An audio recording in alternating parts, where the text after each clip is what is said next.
அல்லாஹு தாலா இந்த வசனங்களிலே சூரா பனு இஸ்ராயீல் வசனத்தில் சொல்கிறான், அல்லாவை யார் யாரெல்லாம் நினைக்கிறார்.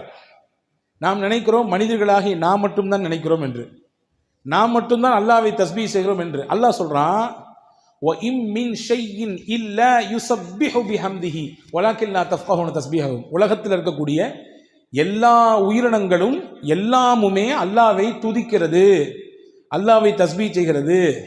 உங்களுக்கு அதை புரிஞ்சிக்க முடியாது, அவ்வளவுதான். மரம், கல், மட்டை, இன்னபிற உயிரினங்கள், பறக்கக்கூடிய பறவைகள் எல்லாம் அல்லாவை துதிக்கிறது. காரணம், இறைவனை நினைப்பதாலும் துதிப்பதாலும் மட்டும்தான் நம் கவலைகளுக்கு தீர்வை கொண்டு தர முடியும். இறைவனை நினைப்பதாலும் அந்த நினைத்த நினைப்பை நாவினால் அதை வெளிப்படுத்துவதாலும் மட்டும்தான் நம் கவலைகளுக்கு மருந்தை போட முடியும்.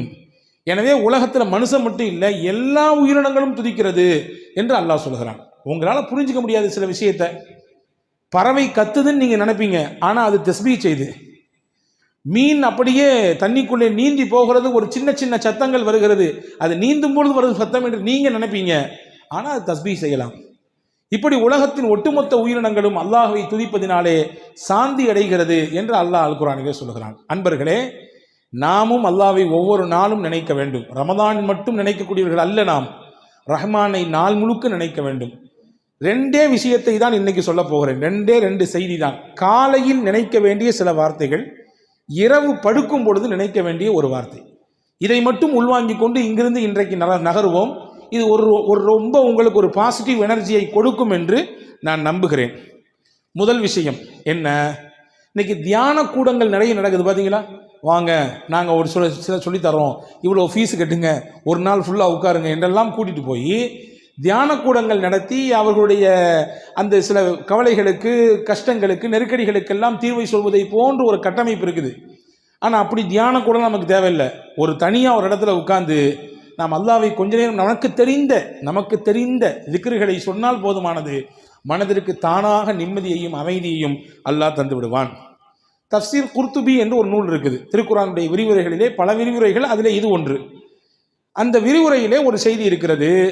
இன்னைக்கு ஓதப்பட்ட சூரா அல் கஹ்ஃபினுடைய ஒரு வசனத்திற்கு கீழே அந்த செய்தி வருகிறது. ஃபலவுலா இத்தஹல்த ஜன்னதக குல்த மாஷா அல்லாஹ் என்று துவங்கக்கூடிய அந்த வசனத்துக்கு கீழே இந்த செய்தி இடம்பெறுது.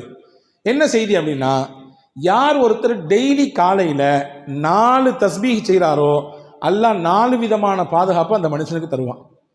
நீங்கள் பார்க்குறத பார்த்தா தெரியுது, டெய்லி காலில் செய்கிறது சரிதான், ஆனால் எந்திரிச்சா தான் செய்கிறது, எந்திக்கிறதே பெரிய பாடாக இருக்க என்று நமக்கு நினைப்பு இருக்குது.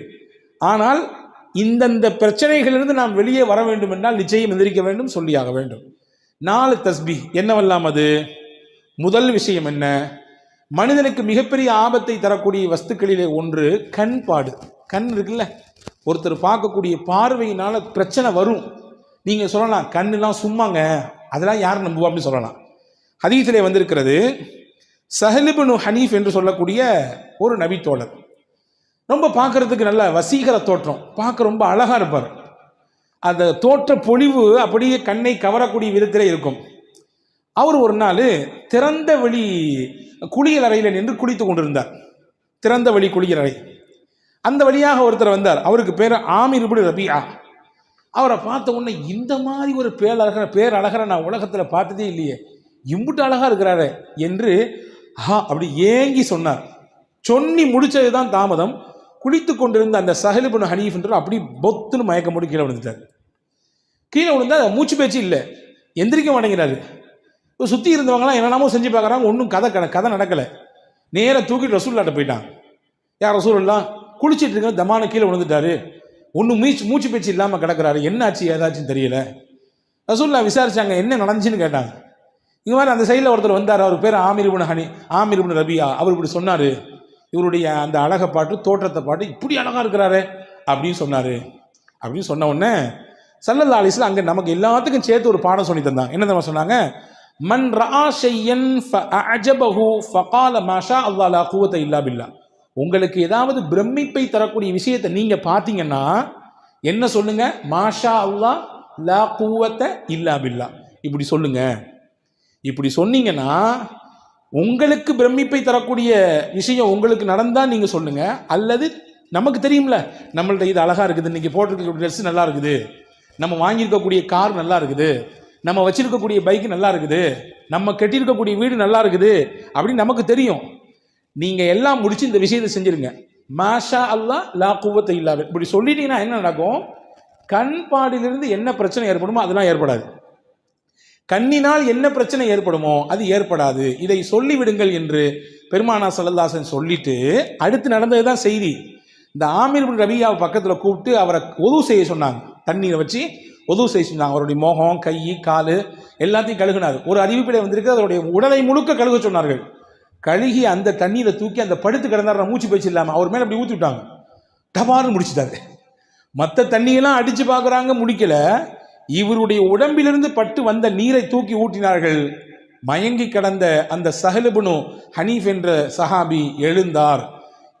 பெருமானா ஸல்லல்லாஹு அலைஹி வஸல்லம் லில் ஐனி ஹக்குன், கண்ணுக்கும் சில விஷயங்கள் இருக்கிறது, எனவே அந்த விஷயத்தில் நீங்கள் கவனமாக இருங்கள் என்று பெருமானா ஸல்லல்லாஹு அலைஹி வஸல்லம் சொல்லி தந்தாங்க.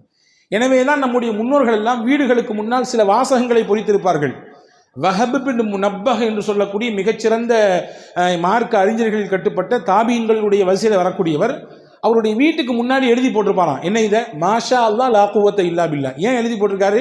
யாருடைய கண்ணும் வீட்டிலே இருக்கக்கூடிய நபர்களுக்கோ அல்லது வீட்டிலே இருக்கக்கூடிய பொருளை வந்து பார்த்ததற்கு பிறகோ ஏற்பட்டு விடக்கூடாது என்கின்ற அச்சத்திலே அப்படி எழுதி போட்டிருப்பார் என்பதாக வரலாற்று குறிப்புகள் இருக்கிறது. எனவே காலையில் எழுந்தவுடன் முதலில் நாம் மாஷா அல்லாஹ் லா குவத்த இல்லா பில்லா சொல்லிவிட வேண்டும். ஏன்னா உலகத்தில் நல்ல பார்வையோடு பார்க்கறத விட கொஞ்சம் அப்படி இப்படி பார்க்குறவங்க தான் நிறைய. இதுதான் யதார்த்தம், அதை புரிஞ்சுக்கணும். ஒரு ஊர் வழியில் ஒரு பாதையில் ஒருத்தர் நடந்து போய்கிட்டே இருந்தாராமா. போய்கிட்டே இருந்த உடனே ஒரு குளத்து ஓரத்தில் ஒருத்தர் நீச்சல் தெரியாமல் அப்படியே அங்கிட்டு இங்கிட்டும் தத்தளிச்சுக்கிட்டு இருக்கிறாரு. இந்த நடந்து வந்தவருக்கு நீச்சல் தெரியும். டபார்னு குதிச்சாரு. குதிச்சு அந்த தத்தளித்து கொண்டு போகிற தூக்கி கொண்டு வெளியே கொண்டு விட்டார். இன்னொருத்தர் அந்த வழியாக வந்தார். ஏன் இப்படி என்னாச்சு, திடீர்னு தூக்கிட்டே அப்படின்னு கேட்ட உடனே அவர் சொன்னார், அந்த போர்டை பார்த்தியா, என்ன போர்டில் எழுதியிருக்கு, யாராவது இந்த குளத்திலே தவறி விழுந்து நீச்சல் தெரியாமல் தத்தளித்து கொண்டிருந்தால் அவர்களை யாராவது காப்பாற்றி விட்டால் அவருக்கு 500 ரூபாய் பரிசு, அதனால தான் செஞ்சேன் அப்படின்னாரா. இவர் வந்தவர் சொன்னார், அந்த பக்கம் ஒரு போர்டு இருக்குது, அதை பார்த்தியா, ஏன் என்னது, அங்கே எழுதிருந்துச்சு, யாராவது இந்த குளத்திலே விழுந்து இறந்து விட்டால் அந்த பாடியை தூக்கி வெளியே போட்டால் அவங்களுக்கு 5000 ரூபாய் பரிசு. இவன் சொன்னானா, நான் முதல்ல பார்த்துருந்து அதை செஞ்சிருப்பேனே அப்படின்னானா. நான் முதல்ல அந்த போர்டை பார்த்துருந்து அந்த வேலையை செஞ்சுருப்பேன், இதை முதல்ல பார்த்து தொலைஞ்சிட்டேன். இதுதான் யதார்த்தம். நிறைய நபர்களுடைய நினைப்பு இப்படி தான் இருக்கிறது. எனவே நாம் கண்ணிலிருந்து பாதுகாப்பு பெறுவதற்கு முதல் விஷயமாக இதை நாம் சொல்லிக்கொள்ள வேண்டும். 1. 2வது, ஷைத்தானுடைய தீங்கிலிருந்து பாதுகாப்பு பெறுவதற்கு பெருமானா ஸல்லல்லாஹு அலைஹி வஸல்லம் ஒன்று கற்றுக் கொடுத்தாங்க. அதுதான் ஹஸ்புன் அல்லாஹு வ நிஅமல் வக்கீல். எல்லாத்துக்கும் தெரிஞ்ச ஒரு திக்ரு தான் இது, புதுசாக ஒன்று நான் சொல்லித்தரல. ஹஸ்புன் அல்லாஹு வ நிஅமல் வக்கீல் என்பது ஹஸரத் சையதுனா இப்ராஹிம் அலைஹிஸ்ஸலாம் சொன்ன வார்த்தை. இப்ராஹிம் அலைஹிஸ்ஸலாம் சொன்ன வார்த்தை அது. ஹஸ்பி அல்லாஹு வ நிஅமல் வக்கீல் அவங்க சொன்னாங்க. இப்போ நம்ம சொல்லும் பொழுது ஹஸ்புன் அல்லாஹு நிஅமல் வக்கீல் என்று சொல்வதனாலே என்ற பெரிய அர்த்த வேறுபாடு வராது. இதை சொல்ல வேண்டும். இப்படி சொன்னால் அல்லாஹ் ஷைத்தானுடைய தீங்கிலிருந்து அந்த நாள் முழுக்க அவரை பாதுகாப்பான். ஷைத்தானின் தீங்கு என்பது ரொம்ப ஆபத்தானது. ஹாரூன் ரஷீத் பாஷா இருந்தாங்க ஒருத்தவங்க, ரொம்ப முக்கியமான மன்னர்களில் ஒருவர், ஜனாதிபதி. அவர் உமையாக்களினுடைய ஆட்சியில் முக்கியமான ஒரு ஜனாதிபதி, பெரிய பெரிய பரப்பளவை ஆட்சி செய்த மன்னர் ஹாரூன் ரஷீத் பாஷா. ஒரு நாள் அவர் தூங்கிட்டு இருந்தார். காலையில் ஃபஜருடைய நேரம், அரண்மனையில் தூங்கிட்டு இருக்காரு. வெளியிலேருந்து அவர் பேரை சொல்லி யாரோ சத்தம் கொடுக்காங்க, ஹாரூன் ஹாரூன் ஹாரூன், எந்திரிங்க எந்திரிங்க, நேரம் ஆச்சு, ஃபஜர் தொழுவுங்கன்னு. இப்போ இந்த மன்னருக்கு ஆச்சரியம், நம்ம பேரை சொல்லி இவ்வளவு துணிச்சலாம் யாருப்பா கூப்பிட்றா அப்படின்னு சொல்லி வெளியே வந்து பார்த்தாங்க. ஒருத்தர் நின்னாரு. நீ யார், நீ இந்த நாட்டினுடைய மன்னர், நான் இவ்வளோ பெரிய பரப்பளவை ஆட்சி செய்யக்கூடியவன், என்னையை பார்த்து பேர் சொல்லி கூப்பிடுறிய, யார் நீன்னு கேட்டாங்க. அப்போ ஹாரூன் ரஷீத் பாஷா சொன்னா, நான் தான் ஷைத்தான் அப்படின்னா. அவன், நீ எழுப்பி விட மாட்டியப்பா, நீ வந்து தூங்க தானே வைப்ப, நல்லா தூங்கு, ஃபர்குது, இன்னும் நேரம் நிறைய இருக்குது, இன்னும் தூங்குன்னு சொல்கிற ஆள் தானே நீ, என்னை எழுப்பி விட்டுடி எப்படின்னு கேட்டாங்க ஹாரூன் ரஷீத் பாஷா. அவன் சொன்னானம்மா, 2 நாளைக்கு முன்னாடி ஃபஜர் தொழாமல் நீங்கள் தூங்கிட்டீங்க, எந்திரிச்சு உட்காந்து ஃபஜர் தொழுகலையேன்னு சொல்லி வருத்தப்பட்டு அழுது அன்னைக்கு ஃபுல்லாக அல்லாட்ட மன்னிப்பு கேட்டீங்க. நீங்கள் ஃபஜர் தொழுதுருந்தா கூட இப்படி பெரிய நன்மை அல்லாஹ் உங்களுக்கு தந்திருப்பான் போல தெரியல. ஆனால் ஃபஜர் தொழாமல் அம்பிட்டு தூரம் அழுது கண்ணீர் விட்டு அல்லாட்ட மன்னிப்பு கேட்டீங்கல்ல, உங்களுக்கு நிறைய நன்மை அல்லாஹ் கொடுத்துட்டான் அப்படின்னு சொல்லிட்டு சைத்தான் சொன்னானா. அதனால தான் அது கிடைக்கக்கூடாது அப்படின்றதுக்காண்டி இது கிடைச்சா கூட பரவாயில்ல அப்படின்னு நினச்சி இந்த வேலை செஞ்சேன் அப்படின்னு சொல்லி சைத்தான் சொன்னானா. இதை நீங்கள் தப்பாக புரிஞ்சுட்டு சரி அஜர் தொலாட்டியும் பரவாயில்ல போல தெரியுது, எந்திரிச்சு உட்காந்து 2 சொட்டு கண்ணி விட்டா போதுமானது, அஜரத்தே சொல்லிட்டாருன்னு நினச்சி நீங்கள் தப்பாக கணக்கு போடக்கூடாது. யதார்த்தத்தை சொல்கிறேன். ஷைத்தானுடைய நிலைப்பாடு எப்படி இருக்கும் என்றால், எப்படி ஒரு மனிதனை திசை திருப்பலாம், வழிகெடுக்கலாம் என்றே சிந்திப்பான். அப்போ அவனுடைய தீங்கிலிருந்து நாம் பாதுகாப்பு பெற வேண்டும் என்றால் டெய்லி காலையில் ஹஸ்புன் அல்லாஹு வ நிஅமல் வக்கீல் என்பதை ஓதிக்கொள்ள வேண்டும் என்று அறிஞர்கள் சொல்கிறார்கள். இது 2. 3வது, இது மட்டும்தான் நாம் கொஞ்சம் தெரியாத ஒன்று, திருக்குர்ஆனுடைய ஒரு வசனம், அந்த வசனத்தினுடைய ஒரு துண்டு, இதை டெய்லி ஒரு தடவை ஒரே ஒரு டைம் ஓதினா போதும். என்னது அது? வ உஃபவ்விது அம்ரி இலல்லாஹ். அவ்வளோதான். வ உஃபவ்விது அம்ரி இலல்லாஹ். 4 வார்த்தைகள் தான். என்னுடைய மொத்த பொறுப்பையும் அல்லாஹ்விடத்திலே ஒப்படைத்து விடுகிறேன். இதுதான் இதனுடைய பொருள். இதை ஓதுனா என்ன கிடைக்கும்? மனிதர்கள் என்ன மாதிரியான தீங்கெல்லாம் செய்வார்களோ அந்த தீங்கின் மொத்தத்திலிருந்தும் அல்லாஹ் நம்மை பாதுகாப்பான். இதனுடைய இன்னொரு ரகசியத்தை சொல்கிறேன் கேட்டுங்க. நம்முடைய பிள்ளைகளை நாம் வெளியே அனுப்புகிறோம், காலேஜுக்கு அனுப்புகிறோம், பள்ளிக்கூடங்களுக்கு அனுப்புகிறோம். நம்ம வீட்டினுடைய பெண்கள் வெளியே போகிறார்கள், வேலைகளுக்கு போகிறோம். நம்முடைய பிள்ளைகள் வேலைக்கு போகிறார்கள், வெளிநாடுகளுக்கு போகிறார்கள். போகும் பொழுது யார் இந்த ஆயத்தை ஓதி அவர்களுக்கு பாதுகாப்பாக அல்லாஹ் இருப்பான் என்று சொல்லி அனுப்புகிறார்களோ அல்லாஹ்வுடைய ஈமானையும் பாதுகாப்பான், அவருடைய ஒழுக்கத்தையும் அல்லாஹ் பாதுகாப்பான். இன்னைக்கு காலகட்டத்தில் 2மே மிகப்பெரிய சவாலான விஷயம். ஈமானை பாதுகாக்கிறதும் பெரிய சவால், ஒழுக்கத்தை பாதுகாப்பதும் மிகப்பெரிய சவாலாக இருக்கிறது இல்லையா? ஒழுங்கீனமான காட்சிகள் எத்தனை நடக்குது பார்க்குறோமா இல்லையா? எக்கச்சக்கமான காரியங்களிலே இன்றைக்கு இலசுகள் சிக்கி தங்களுடைய எதிர்காலத்தை சின்னாபின்னப்படுத்திக் கொள்கிறார்களே, பார்க்கிறோமா இல்லையா? எனவே இதை ஓதி விட வேண்டும். ஓதினால் அல்லாஹ் மனிதர்களிடத்திலிருந்து கூடாத நட்பு கேடாய் முடியும் சொல்லுவாங்களே, அந்த மாதிரியான கூடாத நட்புகளிலிருந்து, கூடாத சகவாசத்திலிருந்து என்னென்ன தீங்குகள் வருமோ அந்த தீங்கை எல்லாம் அல்லாஹ் பாதுகாப்பான். காரணம், இந்த வசனத்தினுடைய அடுத்த பகுதி சொல்கிறது, இன்னல்லாஹ பசீரும் பில் இபாத். அல்லாஹ் தன் அடியார்களை உற்று நோக்கக்கூடியவனாக இருக்கிறான், கண்காணிச்சுட்டே இருக்கான்.